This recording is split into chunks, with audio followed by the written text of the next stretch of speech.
Hello, and thank you for joining us for the Bridge to Brotherhood Program Overview webinar. My name is Mackenzie Lauka, and I serve AKSI as the Associate Director of Education. I'll be your webcast producer. Before we dive into the content, I would like to review the web-based features available to you. This webinar will be advanced remotely. By the bottom of your screen, there are multiple application widgets you can use throughout the program. If you're accessing the webinar via a mobile device, you may need to scroll down or over on your screen to access the widgets. Additionally, each of the windows on your screen can be resized and moved to fit your individual learning needs. A copy of the slideshow and other additional materials are available in the green Resource List widget. All resources for Bridge to Brotherhood are also available on the website at myaksi.org/bridge. The group chat is available for you to interact with other attendees and the presenters during the presentation. When posting, it will share your first name and last initial, but go ahead and also share your chapter and university as well. If you have any technical difficulty, please click on the Help widget with the question mark icon.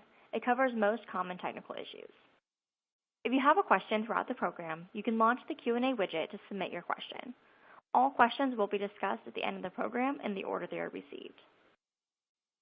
During this webinar, we'll cover an overview of the Bridge to Brotherhood, Alpha Kappa Psi's new pledge education program. Since this webcast is geared towards chapters who have not yet implemented the program, we'll provide a deeper background on the program and the requirements. Some of you may be familiar with the change already, but let's briefly discuss the why behind the change in the pledge education program. Alpha Kappa Psi is constantly reviewing its programs and events to ensure the quality of the programming and education suit the needs of its members and keep up with the changing needs of higher education and corporate industry. At the start of the member experience, pledge education is no exception. To enhance the overall member experience and ensure all student members are provided with the knowledge, skills, and abilities to stay competitive in the workplace and ever-changing higher education environment, the Fraternity Board of Directors instructed the Heritage Center and management team to review Alpha Kappa Psi's pledge education program after the ratification of a resolution at 2015 convention. Fraternity staff and volunteers spent nearly 2 years researching and developing the program before piloting for a 1-year period to get additional feedback on implementation and introducing the Bridge to Brotherhood in a phased rollout with areas 1 and 4 starting the program this year. Alpha Kappa Psi's goal is always to enhance the membership experience. If implemented correctly, the fraternity will continue to push the boundaries of the value offered to our members and continue to meet its vision of being the premier developer of principal business leaders. With a focus on Alpha Kappa Psi's key practice and skills, the new pledge education program starts to close the skills gap and prepares our members for a successful life beyond college. The introduction to key skills will allow pledges to start their membership a step ahead of the game, ready to use their new knowledge and engage in chapter activities to further their professional development. By following the program, the opportunity for hazing, overprogramming, and other risk management issues is greatly reduced. Minimizing these opportunities will decrease early burnout, which will increase engagement and retention in the chapter. With better retention, combined with the knowledge of our key skills, members will be better prepared to focus on stronger chapter programming and education. With more time and better resources to focus on the member experience at the chapter level, the hope is that the student experience will hold deeper value, which will create a stronger bond to your organization as a whole. Now that we've talked about the why behind the change, we're going to go through the program and each of its components. Bridge to Brotherhood is a 5 to 9 week program calculated by calendar weeks. This is a change from the previous version of the program, which allowed up to 8 weeks of content, but moving to calendar weeks creates a clearer distinction on the acceptable time length of the program while giving chapters flexibility when considering how to schedule around their university breaks and stay within the accepted timeframes. This means when determining your length of program, be sure to consider your university breaks and how to plan around or utilize those times, as if they fall within your pledge program, they are counted as a week even though no meetings or electives should be occurring during those times. The program is comprised of 6 educational modules: induction, the Fraternal Exam, midterm interview, court of honor presentation, initiation, and new brother orientation. Over the course of the pledge program, pledges are introduced to the key skills and practices of the fraternity. Bridge to Brotherhood is designed to target areas of personal and professional development regarding how to become a principal business leader, as well as build an awareness and appreciation for the history, values, and vision of Alpha Kappa Psi. Throughout the program, Alpha Kappa Psi also aims to build a strong sense of community and friendship within the pledge class and establish bonds with members of the chapter in order to foster a sense of belonging within the organization. All of this occurs through both education and integration of the chapter from the day they're extended a bid. So let's quickly go over the program requirements. What is the pledge expected to do throughout pledge education? In order to complete the Bridge to Brotherhood program, pledges must attend the 6 educational modules, complete a personal development plan, create a resume, conduct an informational interview, complete the midterm interview, complete all chapter-added elective requirements, present the Court of Honor presentation, pass the Fraternal Exam with at least 76%, and recite the Creed and Anthem. For the 5 to 9 weeks of pledging, the program should require no more than 5 hours a week in time in total. This includes weekly meetings where fraternity educators will deliver the educational modules, elective attendance, and brother interviews. As each individual requires a different amount of preparation, time spent studying for the Fraternal Exam may be in excess of this time frame. On the screen, you can see the program structure, which walks you through induction to initiation.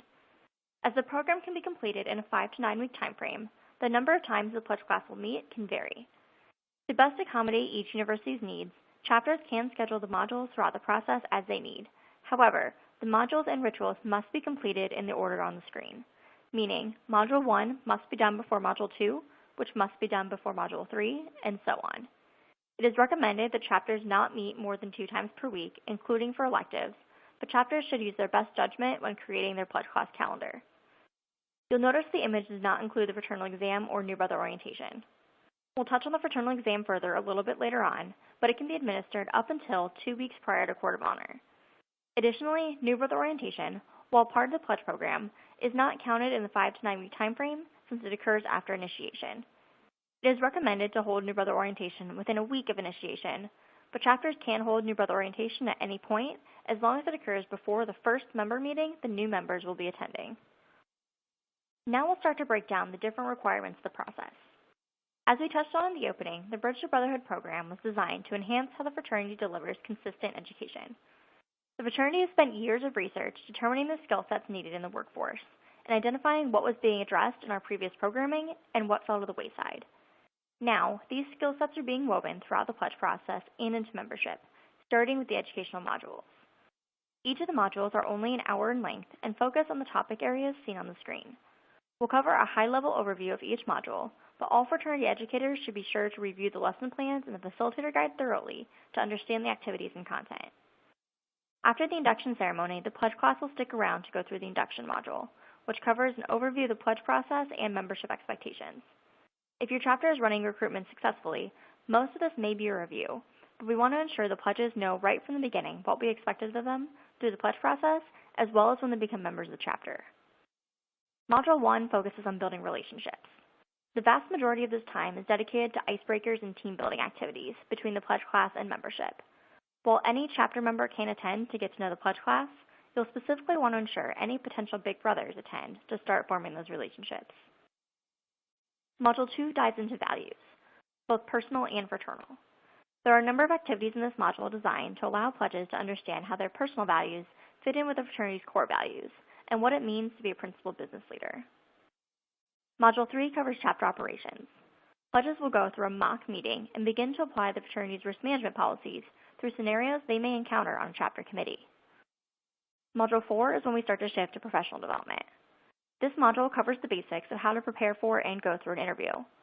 This module is especially important as it is the preparation for the midterm interview, where pledges will go through a similar experience to a professional interview. Module 5 then covers how to handle feedback, where the pledges will not only learn about how to both give and receive feedback, but they will actually receive feedback from the midterm interview and discuss how to use that information. Module 6 is the final module before Court of Honor and discusses emotional intelligence. The pledges will learn about this key skill from the lens of working in their Court of Honor groups and how their group dynamic has affected their ability to work together. It's important to keep in mind that pledges are not going to become experts in each subject from these modules alone. The modules merely provide base-level knowledge for them to build upon throughout the rest of their pledge process and as they continue into membership. As some of the topics are newer elements you may not be well-versed in yet, such as servant leadership and emotional intelligence, we created Pinterest boards with links to resources from industry experts. Fraternity educators and pledges can use the resources to refresh and enhance their knowledge before delivering the modules, or if you don't feel confident leading the discussions, utilize some of the videos during the module to help guide the conversation. While you can use these resources to help guide the conversations, Chapters should not be amending the activities or using other activities that accomplish a similar outcome. Provide quality assurance in our programming and the ability to assess the learning outcomes of the program, we need all chapters to follow the lesson plans as prescribed. Chapters will have the ability to provide feedback and suggestions at the end of each pledge process in regard to the timing and activities, which will be reviewed on an annual basis. Outside of the modules, the pledge class is expected to complete a few additional assignments. If pledges do not already have one, they will need to make a resume. If they already have one, this is an opportunity for them to revise it. They may create the resume on their own, or chapters can encourage the use of their Career Services Department. This will be done in the first part of the program so it can be presented and reviewed at midterm interview. The requirement is solely to create a resume, and while pledges may ask brothers for help if they desire, there is not an expectation or requirement that any number of brothers should review it prior to the midterm interview. By Court of Honor, pledges will individually conduct an interview with someone in their desired field. It can be in person, via email, telephone, or Skype. It can be someone they know, like a professor or family friend, or someone they network with and reach out to on their own. The goal is to get them thinking about their intended career path as well as an opportunity to make a connection to the industry and to get first-hand perspective on what the job entails. To enhance the pledge's accountability for this assignment, a question about the informational interview was added to the Court of Honor presentation for pledges to speak about what they learned from the process and the individual that they connected with. The last individual outside assignment is completing the personal development plan. To focus on long-term growth, the personal development plan is due at the end of the program and should be focused on where the pledge wants to grow throughout their membership. They'll begin working on the plan in the latter half of the program with their big brother and use the plan to help answer a question in the Court of Honor presentation and how they plan to continue to grow in membership. Next, let's talk about rituals. The pledge process still incorporates the rituals which our fraternity was built upon, just in an updated and refreshed manner. Induction and initiation have not been changed and are still the same rituals chapters should be conducting. The changes come in the midterm interview and Court of Honor presentation. The midterm interview is a professional interview where the pledges will give feedback on their performance. This isn't a major change from what most chapters were doing in the past, but now there are more guidelines to help mitigate risky questions and ensure that pledges feel prepared. Even though the fraternal exam was pushed back, chapters should still not ask fraternal knowledge questions during the midterm interview, and it should mimic a mock interview with a focus on professional interview questions from the question bank. Court of Honor is where the biggest change occurred in the bridge program, and it is now a group presentation. The reason for this change is to both give pledges a better opportunity to reflect on their new experience, as well as the opportunity to experience a different type of interview. Many companies are now including presentation aspects into their interview process, and by giving pledges this opportunity to practice public speaking and the teamwork increases their confidence and ability to succeed in this type of setting. Each group will have up to 15 minutes to present, which is a slight increase, and there are specific elements each pledge in each group needs to address. The questions to address can be found in the facilitator guide in the Module 3 lesson plan when the presentation is first introduced. Panelists will then have up to 15 minutes to ask follow-up questions, again a slight increase in time, about the presentation and bring closure to the experience. Both the midterm interview and Court of Honor presentation have a rubric available in the facilitator guide for chapters to use as a guideline for evaluation. Chapters can utilize this form or digitize it in a Google form as long as the pledge class is aware of how they're going to be evaluated and receives the feedback individually after the ritual. Now let's go back to the fraternal exam. Just as before, each pledge must successfully pass the fraternal exam with at least a 76% by the end of the pledge process. The exam must first be administered at least 2 weeks prior to Court of Honor, but should a pledge not pass on the first attempt, they are able to retake the exam up until Court of Honor. Since the educational modules are focused on very specific topics, fraternity information in terms of the content of the exam is not presented by the chapter. Fraternity information is the pledge's responsibility to learn outside of the modules, similar to how you're expected to learn information from your textbook outside of class. Resources such as a study guide and practice quizzes have been made available for pledges to prepare on their own. The online practice quizzes are not mandatory, and scores have no bearing on a pledge's continuance of the program. When it comes time to take the exam, chapters should proctor it in a lab-like environment. As the exam is fully online, you can utilize either a campus computer lab or allow pledges to use their own laptops.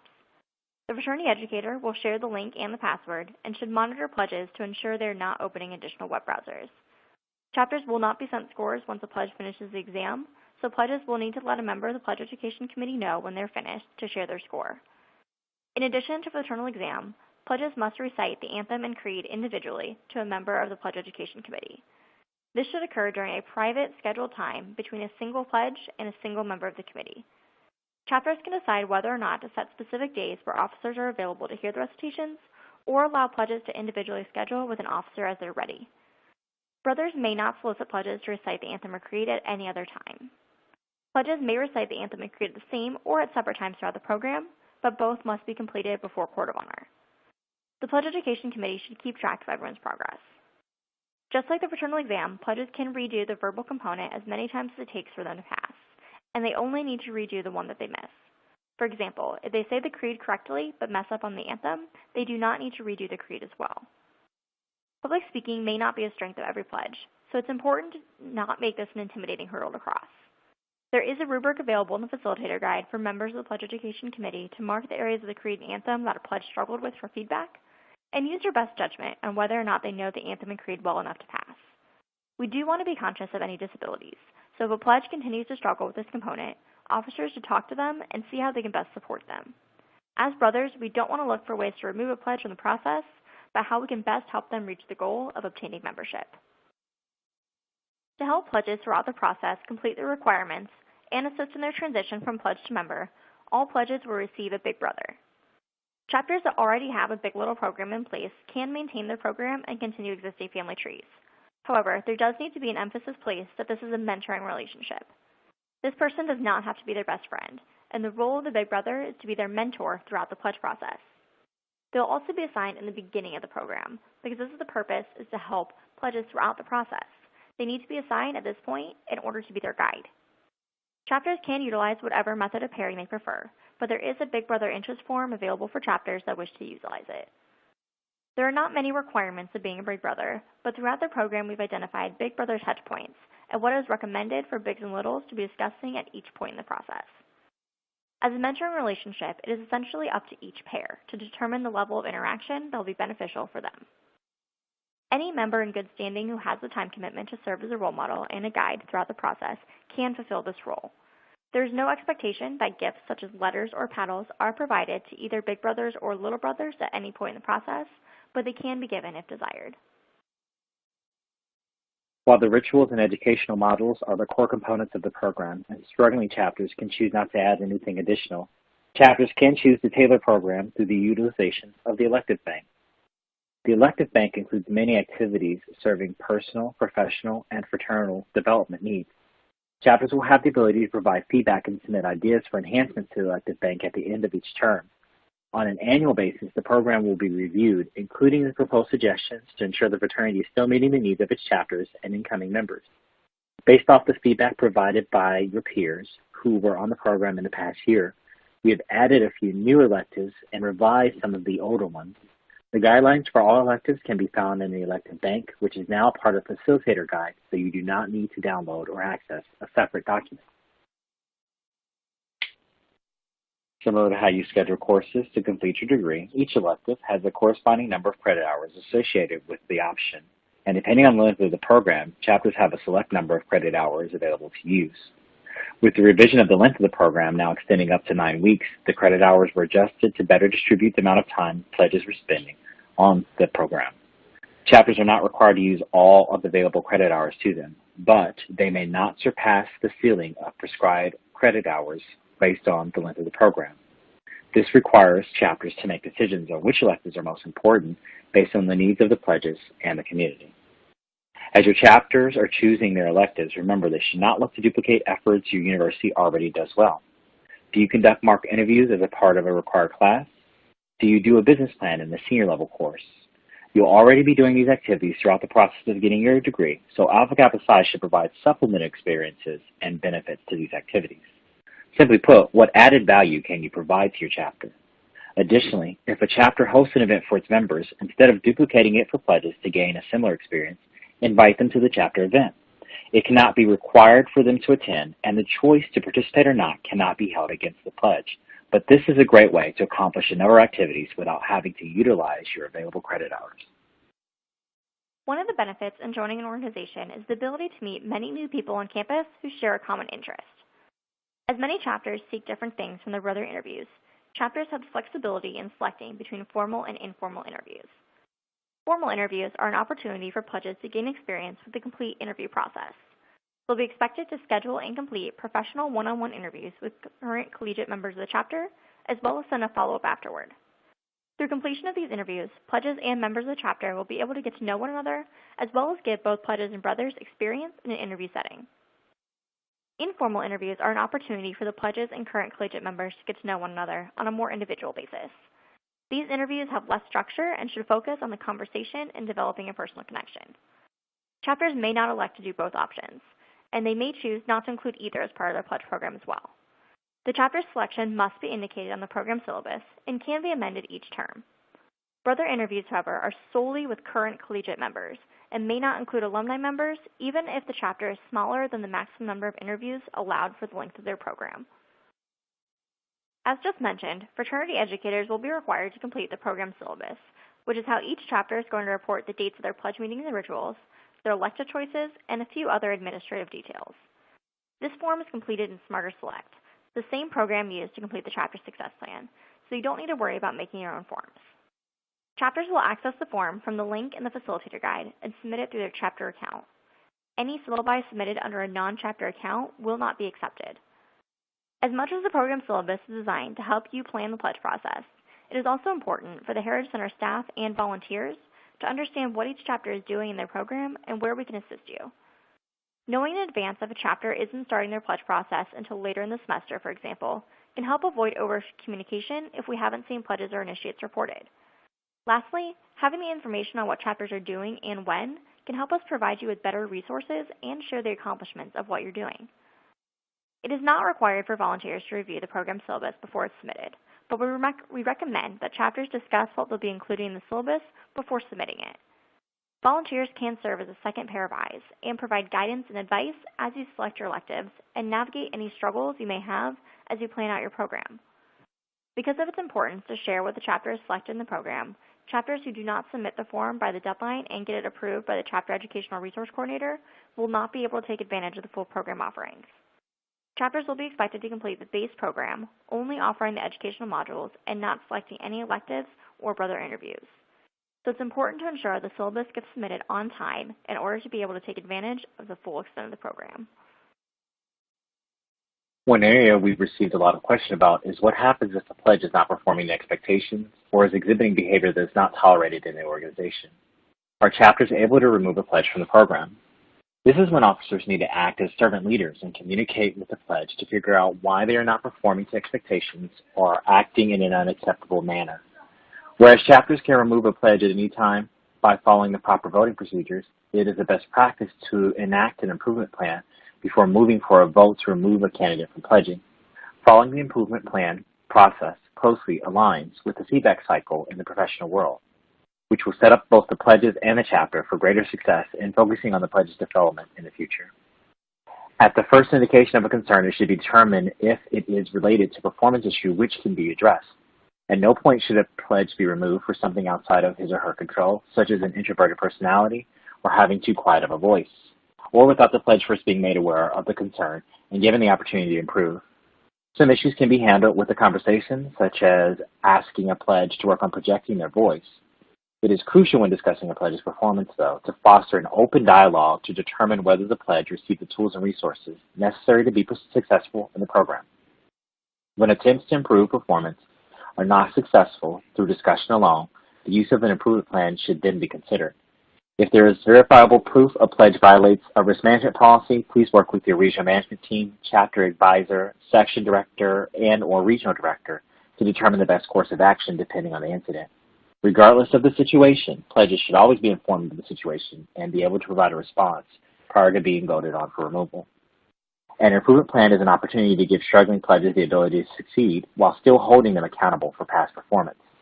While an improvement plan plays a vital role in correcting performance issues, it should not be used as a disciplinary mechanism.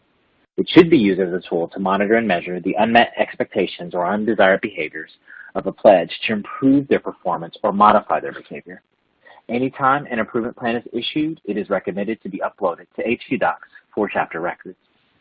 While the pledge process is first and foremost an opportunity for growth and should be treated as a learning experience, there are going to be instances where a pledge is not performing according to expectations or is exhibiting behavior that is not tolerated in the organization. In these cases, chapters should act as servant leaders to start a conversation and determine the reason for the behavior and give an opportunity to improve before removing the pledge from the process. But it does not mean that removal is not an option for chapters who follow the proper procedure. Lastly, with all the changes to pledge education, how does Bridge to Brotherhood affect recruitment? The general way chapters recruit members should not be impacted by the new pledge education program. If your chapter sold your pledge program as a key feature, you will be able to do so the same with the new program. Student chapters should still hold informational sessions and events to promote the chapter as they always have, and they will still need to follow all risk management policies. Chapters should be open about the pledge process and its expectations, but should not just aim to sell the benefits of pledging. Chapters should focus their efforts on selling the benefits of membership in the chapter and the fraternity as a whole. During recruitment, your chapter should have sufficient opportunities to meet all potential new members. Through these interactions, brothers should get to know the potential new members well enough to understand their intentions for joining and if they will uphold the values of our fraternity. It is important to remember that individuals joining an organization do not need to have all of the qualities of a strong member to start, but merely the desire and drive to become a principled business leader. The path to principled business leadership does not end when you complete the pledge process. The quality of membership stems from the ability of chapters to provide continual learning and growth opportunities through the entire membership experience. As always, a chapter should not offer bids to individuals which they are not confident will positively represent the fraternity, but those individuals who demonstrate the qualities we aspire to be as brothers of Alpha Kappa Psi. As the program is complex and has a lot of moving parts, there are a number of resources available for both fraternity educators and pledges to assist them through the program. Facilitators have access to the Facilitator Guide, which includes an overview of the program, guidelines on planning the program, module lesson plans, elective bank options, frequently asked questions, and an appendix of resources. Pledges will have their own dedicated learning plan in the AKPsi community where they can access all the materials they will need to succeed in the program. The learning plan will serve as their participant manual, so there will no longer be a physical manual shipped to the chapter or that the chapter needs to print or provide to the pledges. Chapters are not able to view the pledge's completion of the items in the learning plan currently, but pledges are required to complete any of the module reflections in order to complete the pledge program. They will need access to the learning plan in order to access the study guide to prepare for the exam and access the personal development plan. Otherwise, all tasks are provided as additional resources and reflection to assist the pledges in their individual growth. To ensure each pledge has access, fraternity educators need to make sure pledges are reported within 7 days after the induction ceremony so that they can be added to the community and invited to the system. After initiation, chapters will also be sent copies of Connections, Alpha Kappa Psi's resource guide to principal business leadership. This guide can be used as a reference throughout membership and an individual's personal career, as it includes both fraternal information as well as tips and recommendations for a number of professional skills such as networking, interviewing, and professional etiquette.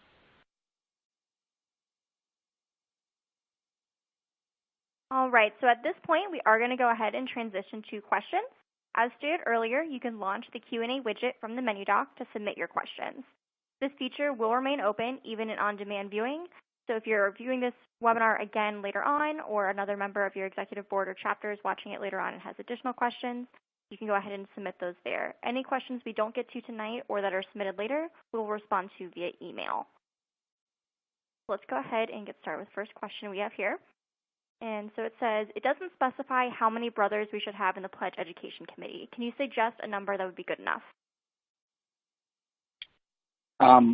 It's hard to suggest because it depends on the size of your pledge class and the size of your chapter. But I would say is you need enough people to be able to support the functions, which are the delivery of information, the management and tracking of activities of the pledge class, and the management and tracking of the scheduling of those extracurricular or electives that you choose.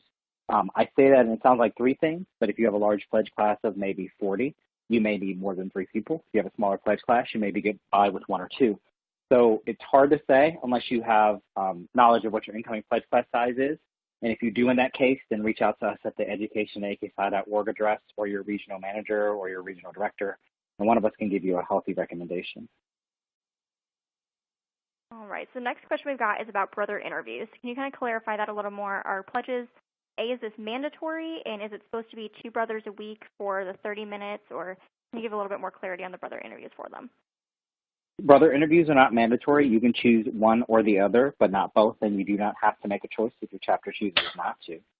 What I would say, though, is the number of brothers depends on the length of the program, and that will then dictate how many people need to be completed in a week. So the interview slides that you will see in here kind of just let you know what the 2 main options are between formal and informal interviews, which is the 2 different types. But how many are done within that subset and how many you've done a week will vary based on the week program. But it is an either-or option. If your chapter chooses not to do that, you can do that as well. Perfect. The next question we have is, are we still able to give pledges binders in order to keep everything in order? That would be a no. All their activities and information would be included on the plan that they will receive from the Heritage Center. They're more than welcome to keep their own binder, but generally on many campuses, having a pledge class, walk around with a binder is not something your university administration, especially if it's required, would be thrilled about. So we're trying to get away from that. We don't require you guys to walk around with a binder for AKSI information as brothers, so we don't want to do that to our pledges because it's not really actually a part of our culture. Next question we have is, where can you access materials to learn more about the process?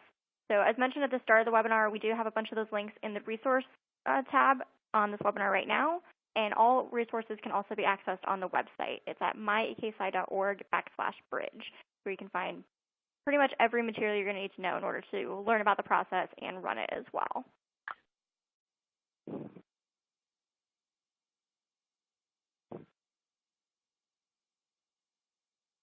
It looks like we don't have any other questions currently, so we do have a lot of time left reserved for you guys today, so please make sure that if you have any questions at all about the program itself, about transitioning to it, any questions, hesitations, concerns, please be sure to go and get those in. We want to make sure that we are addressing all of you guys' questions.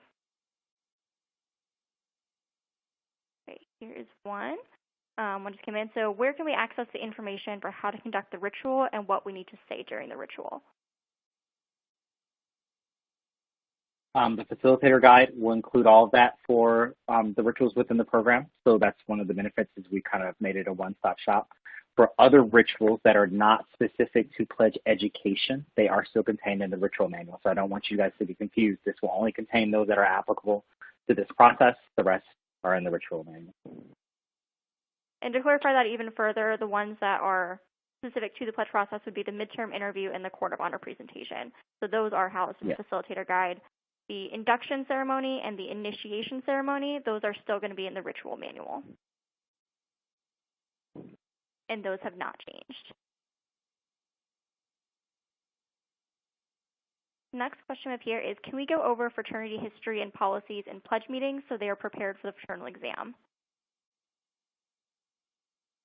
The delivery of that information is already included in many points, so it would be redundant. What I'd say is if you choose the elective for study hours, of course, or if you guys are explaining something to the pledges that they don't understand, yes, but I don't think you should spend an entire meeting on that. If you do that, then there's no incentive for them to learn that material on their own, then they don't internalize it, and then they don't know it as well. All right, so next question is, how can we utilize alumni during the court of honor presentation? Mackenzie, correct me if I'm wrong, I think alumni can serve on a panel, can't they? Yeah, there's definitely no requirement that it needs to be a chapter brother that serves on it. There's no requirement it needs to be alumni either. It's certainly up to the chapter. If you want to invite them to do that, you're more than welcome to, but there's not a requirement by any means. Yeah. So if you do choose to go that route of utilizing alumni, just please be sure to make sure that they're all very well prepared, because this is a new process. We want to make sure that everyone is aware of what the changes are and what the expectations for them are going to be. All right, next question is, do we get sent a hard copy of all of these manuals? You guys are not going to be sent hard copies. Everything is now digitized, so you can access it on the website.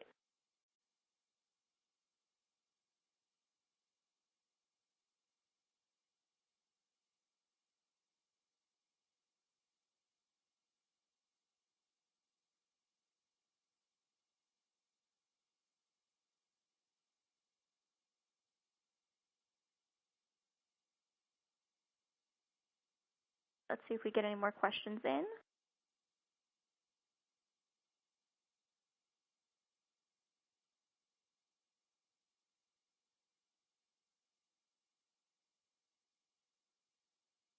All right, as we go ahead and wait a few more minutes, see if you guys have any other questions you want to get in. Greg, do you have any pieces of advice for these chapters who are just now starting to transition? The one piece of advice I would say is make sure you look at your school calendar for the semester before you choose a number of weeks. Just because you have a 90-week option does not mean that it immediately is the best one for your chapter. I know there's an idea that the more weeks, the better, but that's not always the case. Many chapters have found if they sit down and look at the program from a what does our calendar contain and what can we fit in that perspective, they're able to develop a better pledge program. If you look at it from if we go to 9 weeks, what can we fit in that? If it doesn't work with your school calendar, you end up with a very tight and very, very over-programmed pledge process, and then you tend to lose more pledges in that. So, of course, I would say sit down and do your planning beforehand and pulling up your school calendar and then counting the number of weeks from when you plan to do your recruitment activities to when you induct your pledges and see how much time you have will be your best indicator of what week option will be best for your chapter. Perfect. We got a few more questions in, so good. So the first one is, how many brothers can be on an interview panel? So for the midterm interview and court of honor presentation. I can't recall offhand if the ritual prescribes a number, Mackenzie. I think it's a 3. I want to say, but I could be wrong. I don't think there's a specific exact number, but you definitely, I think 3 would probably be the limit if you want to have either 2 or 3. All right, next is, can you repeat the information about submitting the syllabus for the fall? They're confused about the email address. The email address for the syllabus in the fall. I'll have to get that one to you, Mackenzie. I'm sorry. Yeah, for the syllabus, so the email address, that's going to be yours as chapter email addresses. So everybody has an assigned alpha@aksci.org email address based off your guys' Greek name for your chapter. That's the email address that you're going to need to use to log into Smarter Select to submit it, just as you guys do the chapter success plan.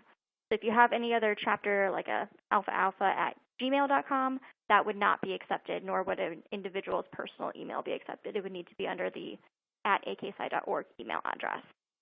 And the syllabus for the fall is due on May 15th, so you guys have a few weeks left to kind of work on that and make sure you get your guys' programs planned out.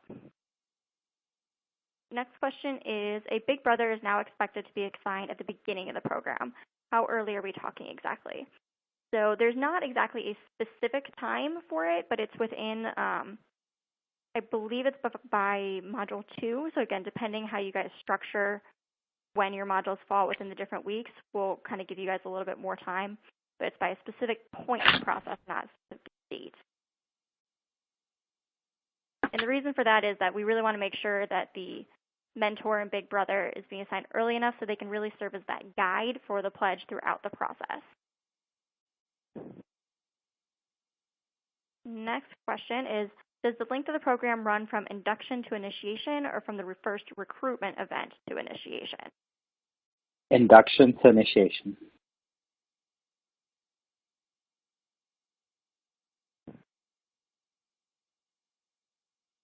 And next question is, are other brothers who are not on the panel allowed to be in the room during the midterm interview and court of honor presentation? They are allowed to be in the room, of course, but only the people on the panel should be speaking or asking questions of the pledges. The questions from the galley practice is not one that's congruent with our rituals, just as we wouldn't have you in an interview at a company with a random person in the back asking you a question. The ritual, since it's supposed to be a mock of a more complex and larger panel interview, should be limited just to the panel of asking questions. And the best way to get all of your brothers involved is to make sure that you're not having the same brothers on your panels for each different interview or each panel. Change it up in between each group of pledges. That way more brothers are able to get involved, and it kind of keeps them engaged throughout the whole process. Absolutely. Another thing, too, don't assume just because someone's an officer does not mean that they have to serve on the panel. The fraternity has absolutely no rule about that.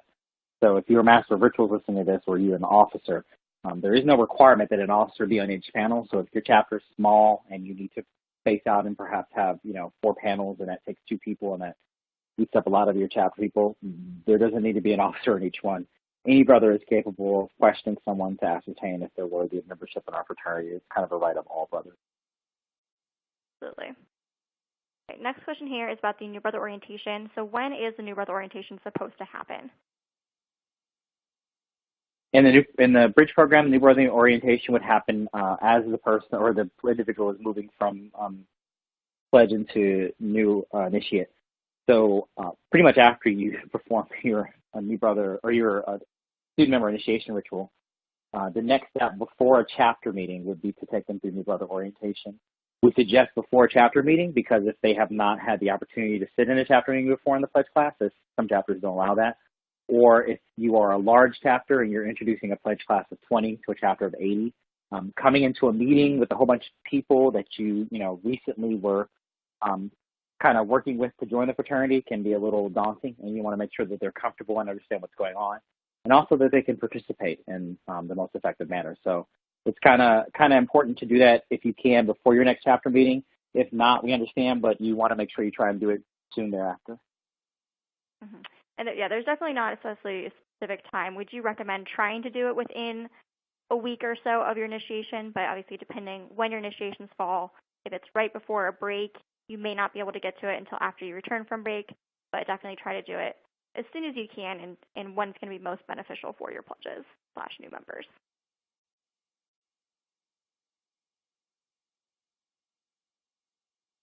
Right, looks like we've reached the end of our queue again. We'll give you guys another minute or two to see if we have any last-minute questions we want to cover tonight.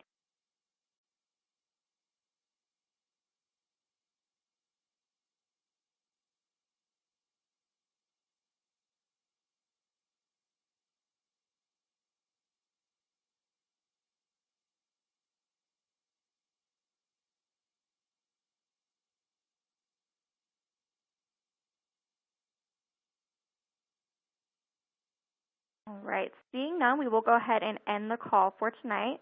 Another reminder that the Q&A feature will remain open, even in on-demand viewing. If you're watching this again or watching it for the first time being recorded, go ahead and submit your questions. We'll respond to you guys via email. Thank you all for joining us tonight. We hope we were able to address your guys' questions, concerns. If you have any follow-up questions, feel free to reach out to us, and have a great rest of your night.